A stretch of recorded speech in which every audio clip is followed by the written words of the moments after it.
90 రోజుల కోర్సు పూర్తి చేస్తే చాలు 100% ప్లేస్మెంట్ సపోర్ట్ తో సాఫ్ట్వేర్ జాబ్ మీ సొంతం. వెంటనే కోడ్ జ్ఞాన్ డెస్టినేషన్ ని సంప్రదించండి.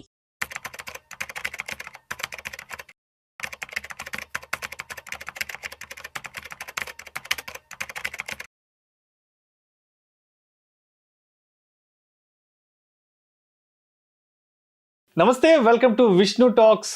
నేను మీ విష్ణు. ప్రస్తుతం నాతో పాటు senior stock market analyst either Ramakrishna గారు ఉన్నారు. వారితో మాట్లాడదాం. సార్, ఈదర్ రామకృష్ణ గారు నమస్తే. సార్ నమస్తే అండి విష్ణు గారు. ఈదర్ రామకృష్ణ గారు, welcome to Vishnu talk. Sir, so ఇప్పుడు ఒకసారి గోల్డ్ అండ్ సిల్వర్ విషయానికి వస్తే లాస్ట్ 6-7 months అంతా కూడా మార్కెట్ చాలా ప్రతికూలంగా బిహేవ్ చేసింది కాబట్టి బంగారం వెండి ధరలు కూడా విపరీతంగా పెరిగిపోయాయి కాబట్టి సో ఇప్పుడు ఈ 2025-26 ఆర్థిక సంవత్సరంలో మరి మార్కెట్లు ఎటువంటి పెర్ఫార్మెన్స్ ఇచ్చే అవకాశం ఉంది, ఆ పెర్ఫార్మెన్స్ని బట్టి అండ్ గోల్డ్ అండ్ సిల్వర్ ధరలు కూడా ఎలా ఉండబోతున్నాయి అంటారు? అండ్ ఇప్పటికే 24 carats ఆల్మోస్ట్ 10 grams 90,000 క్రాస్ అయిపోయింది, అది కూడా ఆల్ టైమ్ హై వెళ్ళిపోయింది.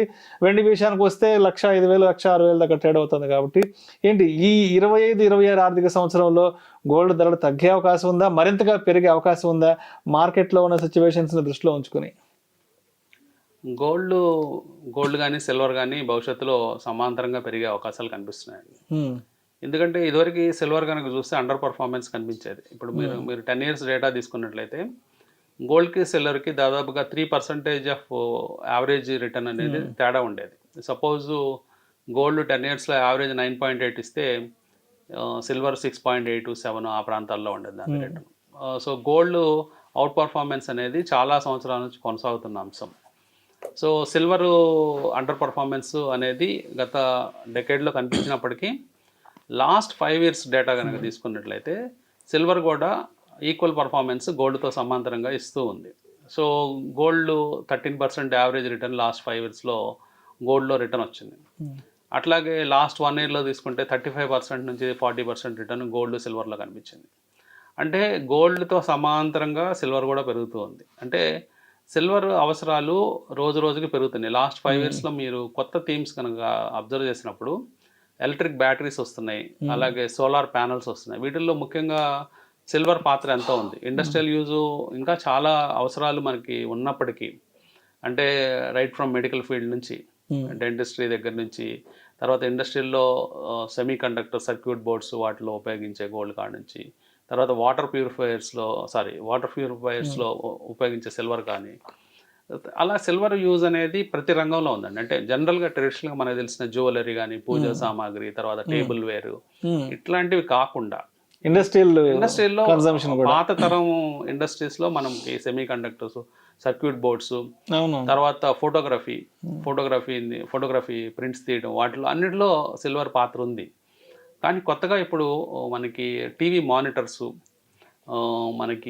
మానిటర్స్ అట్లాగే మామూలు స్క్రీన్స్, గ్యాడ్జెట్ స్క్రీన్స్, వీటన్నిటిలో వాటి పాలిషింగ్ చేసే విధానాల్లో కావచ్చు దాన్ని సిల్వర్ యూజ్ ఎక్కువగా కనిపిస్తుంది. పర్టికులర్గా మనకి సోలార్ ప్యానల్స్, తర్వాత ఈవీ బ్యాటరీస్, వీటన్నిటిలో ఎంతో కొంత సిల్వర్ యూజ్ ఉంది. కాబట్టి ఒక్కసారి ఈ థీమ్స్ ఎప్పుడైతే పైకి వచ్చాయో ఆటోమేటిక్గా సిల్వర్ కూడా సమాంతరంగా గోల్డ్తో పాటు పెరుగుతుంది. సో సిల్వర్ని కూడా మనము మన పోర్ట్ఫోలియో చేర్చుకోవాల్సిన టైం కనిపిస్తుందండి. సో మనం అబ్జర్వ్ చేస్తే లాస్ట్ డెకేడ్లో మనకి 13.85-8% గోల్డ్ రిటర్న్ ఇచ్చింది. సిల్వరు తక్కువ పర్ఫామ్ చేసిన లాస్ట్ 5 yearsలో సేమ్ 13% సిల్వర్ కూడా రిటర్న్ ఇవ్వడం జరిగింది. కాబట్టి ఇది సీరియస్గా ఆలోచించాల్సిన అవసరం ఉందండి ఇప్పుడు. ఎందుకంటే భవిష్యత్తులో బ్యాంక్ నిఫ్టీలు, సెన్సెక్స్లు అనేవి అంత రిటర్న్స్ ఇచ్చే అవకాశాలు లేవు. అంటే అబోవ్ 13% ఇచ్చే అవకాశాలు కనిపించడం లేదు. 12%, 12.5% లేదా 11-12 మధ్యలో ఎక్కడో కన్సాలిడేట్ అయ్యే అవకాశం ఉంది రిటర్న్స్ అనేవి. గతంలో మనకి పాత రోజుల్లో రిటర్న్స్ మనకి ఎక్కువ ఉన్నాయి. అంటే 15-18% కామన్గా వచ్చే రిటర్న్స్ మ్యూచువల్ ఫండ్స్లో. ఆ రిటర్న్స్ అనేవి భవిష్యత్తులో కనిపించవు. అందుకని ఇన్వెస్టర్స్ వాళ్ళ పోర్ట్ఫోలియోస్ని అంటే కొంచెము గోల్డ్ సిల్వర్తో కూడా పెట్టుకోవచ్చు అనమాట. అంటే అట్లీస్ట్ ₹100 ఇన్వెస్ట్ చేసేటప్పుడు ₹10 గోల్డ్లో, ₹10 సిల్వర్లో కూడా వాళ్ళు ఇన్వెస్ట్మెంట్స్ పెట్టుకుంటే వాళ్ళ పోర్ట్ఫోలియోకి వచ్చే డోకా ఏమీ లేదు. అట్ ద సేమ్ టైం కొంత డిజిటల్ ఫామ్లో గోల్డ్, సిల్వర్ హోల్డ్ చేసిన వాళ్ళు అవుతారు. అది కూడా భవిష్యత్తులో returns above average index returns ఇచ్చే అవకాశాలు ఉన్నాయి. కాబట్టి గోల్డ్ డిమాండ్ కూడా బాగుందండి. అంటే గోల్డ్ కూడా భారీగా పెరిగే ఛాన్స్ ఉంది. ఎందుకంటే మనకి మెయిన్గా గోల్డ్కి ఇండస్ట్రియల్ యూసేజ్ తక్కువైనప్పటికీ డొమెస్టిక్ కన్జంప్షన్స్ అంటే పబ్లిక్ కన్జంప్షన్ అట్లాగే సెంట్రల్ బ్యాంక్స్ కన్జంప్షన్ అనేది చాలా ఎక్కువగా గోల్డ్కి ఉంది. అట్లాగే మనకి సిల్వర్కి కన్జంప్షన్ ఎక్కడి నుంచి వస్తుందో మనం ఇందాక చెప్పుకున్నాం. సో అలాగే సిల్వర్ డిమాండ్ సప్లై బ్యాలెన్స్ చూస్తే ప్రస్తుతము సిల్వర్ మనకి ఎవ్రీ ఇయర్ ప్రొడక్షన్ వచ్చేటప్పటికి 1000 మిలియన్ ounces వస్తూ ఉంది. కానీ మనకి డిమాండ్ ఎంత ఉందంటే 1200 మిలియన్ ounces డిమాండ్ ఉంది సిల్వర్లో. సో ఒక 20% ఎక్సెస్ డిమాండ్ అనేది సిల్వర్లో కనిపిస్తుంది. సో ఎవరికైనా ఈజీ గెస్ సిల్వర్ పెరుగుతుంది అనడానికి ఈజీ గెస్ ఇది. అంటే ఈజీగా ఒక 20% రాబోయే రోజుల్లో పెరుగుతుందని మనం గెస్ చేయొచ్చు. అంటే 1,20,000 రూపాయలు టార్గెట్గా పెట్టుకోవచ్చు ఒక ounce. 1 కిలో సిల్వరు 1,20,000 టార్గెట్ పెట్టుకోవచ్చు. అట్లాగే గోల్డ్ కూడా ఈజీగా కొద్ది నెలల్లోనే 1,00,000 రూపాయలు టచ్ అయ్యే అవకాశాలు గోల్డ్ కూడా ఉన్నాయి. అండ్ అదేవిధంగా ఇప్పుడు ఈ ట్రంప్ టారిఫ్ల వల్ల ఎస్పెషల్లీ మన ఇండియాలో ఆటోమొబైల్ సెక్టార్ పెద్ద గడ్డు పరిస్థితులను ఎదుర్కోబోతుంది. ఎస్పెషల్లీ ఈవీ సెక్టార్ ఏదైతే గత కొంతకాలంగా ఈవీ సెక్టార్ బాగా రాణించబోతుంది, ఈవీ సెక్టార్దే భవిష్యత్ అంతా కూడా మాట్లాడుకున్నాం. కాబట్టి ఇప్పుడు సడన్గా ఇప్పుడు ట్రంప్ ఎంట్రీతో ఇది మొత్తం కొంత తలకిందులో అయ్యే అవకాశం ఉందంటూ కూడా వార్తా కథనాలు వెలువడుతున్నాయి. సో ఏంటి ట్రంప్ టారిఫ్ అనేది ఇండియన్ ఆటోమొబైల్ సెక్టర్ని ఎంతవరకు దెబ్బతీసే అవకాశం ఉందంటారు అసలు ఇక్కడ? ట్రంప్ అంటే మనకి 25% టారిఫ్స్ ఈ వారం విధించడం జరిగిందండి ఆటోమొబైల్ సెక్టర్ మీద. దాంట్లో మెయిన్గా ఆటో కాంపోనెంట్స్ సప్లై చేసే కంపెనీస్, ఆటో సాఫ్ట్వేర్ సప్లై చేసే కంపెనీస్ బాగా సఫర్ అయ్యే అవకాశం ఉంది. అంటే వీటిలో ముఖ్యంగా సోనా BLW కానీ, లేకపోతే సంవర్ధన్ మదర్సన్ సుమి, తర్వాత టాటా ఎల్ఎక్సీ, ఐషర్ మోటార్స్, ఇట్లాంటివన్నీ కూడా బాగా సఫర్ అయ్యే అవకాశం ఉంది రాబోయే రోజుల్లో. అది అంటే షార్ట్ టర్మ్ ఫినామినాగా చెప్పుకోవచ్చు. ఎందుకంటే మనము యుఎస్కి డిపెండెన్సీ మనకి ఒక 30% ఆఫ్ ఆటోమొబైల్ ఎక్స్పోర్ట్స్ మనం చేస్తాము. అంటే అప్రాక్సిమేట్గా $25 బిలియన్ ఆటో ఎక్స్పోర్ట్స్ ఉంటే దాంట్లో 6.79 బిలియన్స్ మాత్రమే మనం యూఎస్కి చేస్తాం. అంటే ఈ టారిఫ్స్ అనేది ఆ పోర్షన్కి మాత్రమే పడుతుంది. కానీ ఈ కంపెనీస్కి వాటిలో మార్జిన్ అనేది డెఫినెట్గా ఎఫెక్ట్ అవుతుందండి. అంటే మార్జిన్ అనేది కొంచెం తగ్గుతుంది ఈ సంవత్సరం నుంచి. సో దాన్ని వాళ్ళు ఎట్లా ఓవర్కమ్ అవుతారు, ఎట్లా వాళ్ళు దాన్ని ఓవర్కమ్ చేసుకొని అంటే వేరే కంట్రీస్కి స్ప్రెడ్ అయ్యి అంటే ట్యాక్స్ బాధలు లేని కంట్రీస్కి వాళ్ళు ఎక్కువ ఎక్స్పోర్ట్ చేస్తారనేది. అంటే ఒక క్రైసిస్ని కనుక ఆపర్చునిటీ మార్చుకునే కంపెనీస్ చాలా ఉంటాయి. ఇవి కూడా చాలా స్ట్రాంగ్ కంపెనీస్. మనం ఇప్పుడు డిస్కస్ చేసిన కంపెనీ సోనా BLW కానీ, మదర్సన్ సుమి కానీ. సో వాళ్ళు వేరే కంట్రీస్ మీద ఫోకస్ చేసే అవకాశం ఉంది. ఈ క్రైసిస్ని ఒక ఆపర్చునిటీ తీసుకొని కొత్త మార్కెట్స్ ఎత్తుక్కునే అవకాశం ఉంది.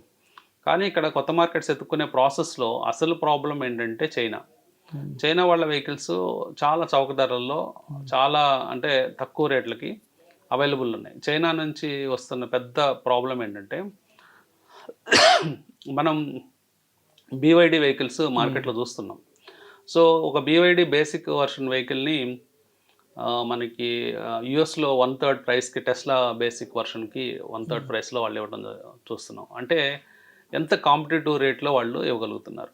ఈవెన్ ట్రంప్ దాని మీద ఇప్పుడు 100% టారిఫ్ వేసినా కానీ వాళ్ళు ఇంకా చౌకగానే ఇవ్వగలుగుతారు.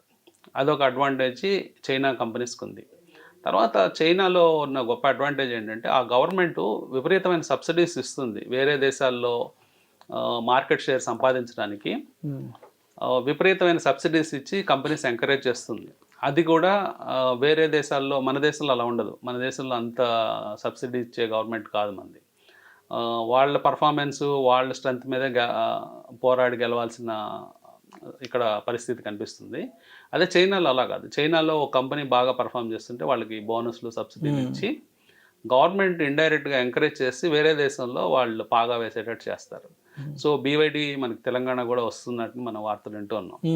సో పెద్ద ప్లాంట్ వస్తుంది, 12 బిలియన్ ప్లాంట్ వస్తుంది BYD. సో ఇండియన్ మార్కెట్ని మొత్తము స్వీప్ చేసి పడేసే అవకాశాలు BYD ద్వారా ఉన్నాయి. ఎందుకంటే వాళ్ళు ఇచ్చే కంఫర్ట్స్ కానీ, వాళ్ళు ఇచ్చే ప్రైసింగ్ కానీ వేరే కంపెనీస్ ఎవరు కంపీట్ చేసే అవకాశాలు లేవు. సో అందువల్ల ఇప్పుడు ఆటోమొబైల్లో వస్తున్న థ్రెట్స్ ట్రంప్ నుంచి కాకుండా చైనా నుంచి అని మనం ట్రంప్ వేసే టారిఫ్స్ అది పెద్ద విషయం కాదండి. ఎందుకంటే కేవలం 25% ఆఫ్ ద ఎక్స్పోర్ట్స్ మనం యూఎస్కి పంపిస్తాం. దానివల్ల పెద్ద నష్టపోయేది ఏమి కనిపించడం లేదు. కానీ చైనా వచ్చి మొత్తం మార్కెట్ని డిస్రప్ట్ చేసే అవకాశాలు చాలా క్లియర్గా ఈ సంవత్సరంలో కనిపిస్తున్నాయి.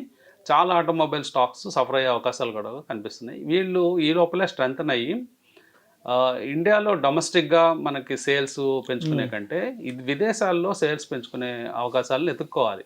లైక్ ఆఫ్రికన్ కంట్రీస్ కావచ్చు, లేకపోతే సౌత్ అమెరికన్ కంట్రీస్ కావచ్చు, అక్కడ మార్కెట్స్ని ఎత్తుక్కొని European countries, eastern European countries, ఇట్లాంటి కంట్రీస్లో మన మార్కెట్స్ని ఎత్తుక్కొని వీళ్ళు బలపడాల్సిన అవసరం ఉంది. మనం ఒక బీవైడి గురించే డిస్కస్ చేస్తున్నాం, కానీ ఈరోజు బీవైడికి ఒక ప్లాంట్ సైజ్ కనుక చూస్తే 50 స్క్వేర్ మైల్స్ ప్లాంట్ ఉంది, ఒకే సింగిల్ లొకేషన్ ప్లాంట్. అంటే అది ఒక శాన్ ఫ్రాన్సిస్కో సైజులో ఉంటుందని స్టేట్ అంతా మనం చూస్తున్నాం న్యూస్లో. సో అంత పెద్ద పెద్ద ప్లాంట్స్తో, అంత పెద్ద టెక్నాలజీస్తో వాళ్ళు ప్రపంచవ్యాప్తంగా, అంటే ఒక కంపెనీస్ లెవెల్లో వార్స్ అనేవి మనం చూస్తున్నాం. అంటే ఫిజికల్ వార్ కాదు ఇది, ఇదేంటంటే ఫైనాన్షియల్ వార్ అనమాట. అంటే ఒక ఫైనాన్స్ స్ట్రెంగ్త్, ఫైనాన్షియల్ మజిల్తో కూడుకున్న వార్ ఇది. ఇంకా ఆశ్చర్యకరమైన విషయం ఏంటంటే మనం వింటున్న పేరు బీవైడి ఒకటే, కానీ బీవైడి లాంటి కంపెనీలు ఒక 25 ఉన్నాయి ఆటోమొబైల్ సెక్టర్లో అక్కడ అమెరికాలో, చైనాలో. సో అలాంటి కంపెనీస్ కూడా భవిష్యత్తులో బయట కాలు మోపి అన్ని దేశాలు కనుక వచ్చినట్లయితే వాళ్ళు మొత్తం ఆటోమొబైల్ సెక్టార్నే ఆక్రమించే అవకాశం ఉంటుంది. సో కాబట్టి థ్రెట్స్, డిస్రప్షన్స్ అనేవి చాలా కామన్ అండి. అంటే ఇప్పుడు ఈ రోజుల్లో ఏ సైడ్ నుంచి ఎట్టయినా కానీ మనకి ప్రమాదం పొంచి ఉంది. కేవలం ట్రంప్ చూస్తుంటే ఇక్కడ చైనా నుంచి వేరే రకమైన డ్యామేజ్ జరుగుతాయి. Thank you so much Ramakrishna garu. Thank you.